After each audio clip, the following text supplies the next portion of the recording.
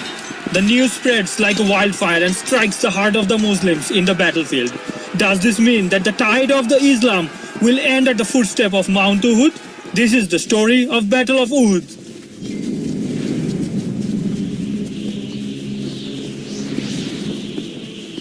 December 10, 624, a big army of around 3,000 men started marching from Mecca towards Medina.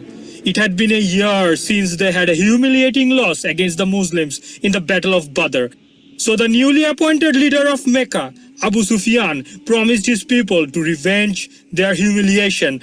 After marching on for 10 days through arid lands of Arabia, the Meccans were only a day far away from Medina. The news of this approaching army reached Medina. The following day, the Muslims gathered in the mosque of the Prophet, peace be upon him, and started discussing the defense plan. Many senior Muslims had the opinion of defending the city by fighting within the city area and using its strongholds for repelling the attack. But the young Muslims argued for going out of the city to face the enemy in the open field before the enemy could destroy the crops and plantations of the city. Eventually, the zeal of the younger Muslims prevailed and the decision was made to march out of the city in order to face the enemy. The next day, on December 21st in the afternoon, the Muslims in a group of around 1,000 men started marching out of the city towards the mountain of Uhud, situated north of Medina. Although Mecca is located in the south of Medina, the Meccan army could not reach Medina from south, as Medina has a natural defense by mountains from three sides, east, west and south. The narrow passage through these mountains were not suitable for the marching Meccan army to launch an attack. So they planned to attack Medina from the north, as there was more open land there. Accordingly, they camped near Uhud mountain on 21st December and started preparation for the attack. However, the Muslims did not march straight towards the enemies. Rather, they took a detour towards Uhud mountain in order to find a better strategic position for the battle and reach the lower slopes of Uhud by avoiding the enemy army and camped there for the night. December 22nd, 624. The two armies started taking positions to face each other. Just before the battle commenced, the hypocrites among the Muslims showed their true color and left the Muslim army. They were around 300 in number, so the Muslim force now only had 700 men against 3,000 Meccans. The Meccan leader Abu Sufyan placed his infantry in the middle under his own control. He had around 200 horsemen and placed them in two groups, one on the left and the other on the right of the infantry groups. The left group was under the command of Ikrimah ibn Abu Jahl, and the right group was under the command of Khalid ibn al-Walid. The plan was to initiate a strong central attack on the Muslims with the infantry and at the same time attack the Muslim flanks from both sides with the help of the cavalry. But Prophet, peace be upon him, could anticipate this strategy of Abu Sufyan and place the Muslim army in such a way so that they could use the natural barriers of the landscape to their advantages. Similar to the Battle of Badr, the Muslims were placed in three rows. First row, the spearmen, second row, the archers, and third row, the rest of the infantry. On the right side of the Muslims was the Mount Uhud. So the Meccan cavalry would not be able to attack the Muslim flank from right. But on the left side, there was no such barrier. And so the Prophet, peace be upon him, placed 50 archers on top of a hill to the left of the Muslims and strictly commanded them not to leave their post under any circumstances. This group of archers would be able to repel the advancement of Meccan cavalry to the left of Muslim flank. The main battle started when the Meccan standard bearer Talha ibn